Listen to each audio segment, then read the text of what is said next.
அனைவருக்கும் வணக்கம். ஸோ இன்னைக்கு டிஎன்ஏல என்ன செய்திகள் இருக்கு அப்படின்னு சொல்லி பார்ப்போம். முதல்ல என்ன குடுத்துருக்காங்க அப்படின்னா, ஒரே கட்டணத்தில் பொது போக்குவரத்து சேவை அப்படின்னு சொல்லி ஒரு விஷயம் தமிழக அரசாங்கம் வந்து பண்ண போறாங்க. கும்தா அப்படின்னு சொல்லி ஒரு அமைப்பு இருக்கு. ஓகேங்களா? CUMTA ஓகேங்களா? Chennai unified metropolitan transport authority அப்படின்னு சொல்லி சொல்லுவாங்க. Chennai unified metropolitan transport authority அவங்க பேர். சரியா? கும்தா. ஸோ இவங்க வந்து என்ன பண்ணியிருக்காங்க அப்படின்னு சொல்லி பார்த்தீங்கன்னா, நம்ம சென்னை மாநகரத்த பொறுத்தவரைக்கும் பார்த்தீங்கன்னா, ரயில் போக்குவரத்து அப்படிங்கிறது இருக்கும். அதாவது லோக்கல் ட்ரெயின்னு சொல்லுவாங்க. மெட்ரோ ரயில் போக்குவரத்து இருக்கு. அது இல்லாம நார்மலா பஸ்ஸஸ் வந்து இருக்கு. ஸோ இந்த 3த்துக்கான டிக்கெட்டுகளையும் வந்து ஒருங்கிணைக்க போறாங்க. சரிங்களா? இந்த கும்தா அப்படிங்கிற நிறுவனம் என்ன ஐ மீன் இந்த அமைப்பு அரசாங்கத்தினுடைய அமைப்பு என்ன பண்ணியிருக்காங்க அப்படின்னா, சென்னை ஒன் அப்படிங்கிற ஒரு செயலிய அறிமுகப்படுத்த போறாங்க. நாளைக்கு நம்ம முதலமைச்சர் அந்த செயலிய வந்து அறிமுகப்படுத்த இருக்கிறாரு. ஸோ இந்த சென்னை ஒன் அப்படிங்கிற செயலிய பொறுத்தவரைக்கும் பார்த்தீங்கன்னா, நம்ம மெட்ரோ ட்ரெயின், இல்ல பஸ்ஸு, இல்ல லோக்கல் ட்ரெயின் அதுக்கு 3த்துக்குமான டிக்கெட்டு இந்த மாரியான விஷயங்கள ஒரே இடத்திலேயே எடுத்துக்கலாம். ஆப்லயே வந்து புக் பண்ணிக்கலாம். சரிங்களா? டிக்கெட்ட. அப்புறம் போய் காமிச்சுக்கிட்டா போதும். சரிங்களா? ஸோ இந்த மாரியான ஒரு செயலிய இந்தியாவிலேயே முதல் முறையா தமிழகத்துல வந்து நம்ம சென்னை மாநகராட்சியில கொண்டு வரப்போறோம். ஸோ அததான் இங்க வந்து குடுத்துருக்காங்க. சரியா? அடுத்ததா பார்த்தீங்கன்னா, H1B விசா.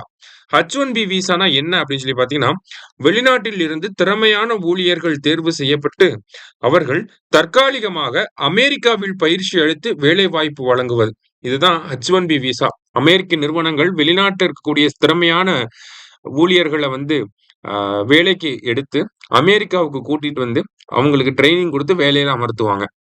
அதற்கு பயன்படுத்தக்கூடிய ஒரு விசா தான் இந்த H1B விசா அப்படின்னு சொல்லி சொல்லுவாங்க. இந்த H1B விசாவ பொறுத்தவரைக்கும் பார்த்தீங்கன்னா, இதற்கு முன்னாடி ஆண்டுக்கு 2000 $2000 வந்து குடுத்து நம்ம ரினியூவல் பண்ற மாரி இருந்துச்சு. இப்ப சமீபத்தில என்ன பண்ணியிருக்காங்கன்னா, அமெரிக்க அதிபர் வந்து அந்த ரினிவல் அமவுண்ட் அப்படிங்கிறத $2000 இருந்து $1,00,000 மாத்தியிருக்கிறாங்க. இதற்கு பின்னாடி இருக்கக்கூடிய காரணம் பார்த்தீங்கன்னா, அமெரிக்கர்களுக்கு அதிக வேலை வாய்ப்புகள வழங்கணும் அமெரிக்க நிறுவனங்கள். வெளிநாட்ல இருக்கக்கூடிய இப்ப இந்தியா பார்த்தீங்கன்னா, 71% H1B விசா ஹோல்டர்ஸ் வந்து இந்தியர்களாக தான் இருக்காங்க. இப்ப அதிகப்படியான வெளிநாட்டினர கூட்டிட்டு வந்து அமெரிக்க நிறுவனங்கள் என்ன பண்றாங்கன்னா, அவங்களுக்கு தொழில்கள சொல்லிக் குடுத்து, அவங்கள வந்து வேலைக்கு அமர்த்துறாங்க. ஸோ ஏன் இத பண்றாங்க அப்படின்னு சொல்லி பார்த்தீங்கன்னா, அமெரிக்கன்ஸ கம்பேர் பண்ண விட இந்தியன் வொர்க்கர்ஸ் வந்து பார்த்தீங்கன்னா, ஹைலி ஸ்கில்டாகவும், லோ வேஜஸோடையும் வொர்க் பண்ணுவாங்க. ஓகேவா? இப்போ ஒரு ஒரு நபருக்கு வந்து ஆண்டுதோறும் 2,00,000 அமெரிக்க டாலர் சம்பளம் குடுக்கணும் அப்படின்னு இருந்துச்சு அப்படின்னா, அதுவே இந்தியரா இருக்கப்ப $1,50,000 குடுத்தாலே போதும். அத விட எஃபிஷியன்ட்டா பண்ணி குடுப்பாங்க. இதனால என்ன ஆகுதுன்னா, அமெரிக்காவுல அமெரிக்க இளைஞர்களுக்கு வேலை வாய்ப்புகள் இல்லாம போகுது அப்படிங்கிற ஒரு குற்றச்சாட்ட முன் வச்சு, இந்த ஒரு நடவடிக்கையை அமெரிக்கா எடுத்திருக்கிறாங்க. ஸோ அதே மாதிரி பார்த்தீங்கன்னா, அங்க கோல்டு கார்டு அப்படிங்கிற ஒரு ஸ்கீமும் இருக்கு.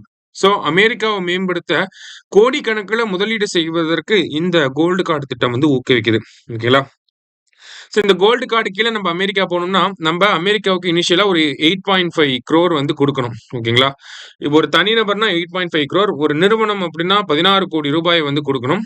வழங்குனதுக்கு அப்புறமா பார்த்தீங்கன்னா, நெறைய சலுகைகள வந்து அமெரிக்க அரசாங்கம் வந்து வழங்குவாங்க. சரியா? ஸோ இந்த மாதிரியான ஒரு விஷயத்த பண்ணியிருக்காங்க. ஆல்ரெடி பண்ணது கோல்டு கார்ட் திட்டம். இப்ப H1B விசாக்கு கீழ கட்டணத்த உயர்த்திட்டாங்க. அதான் இந்திய ரூபாயில $1,00,000 அப்படிங்கிறது இந்திய ரூபாயில பார்த்தீங்கன்னா, 88,00,000 இருக்கு இன்றைய நிலவரப்படி.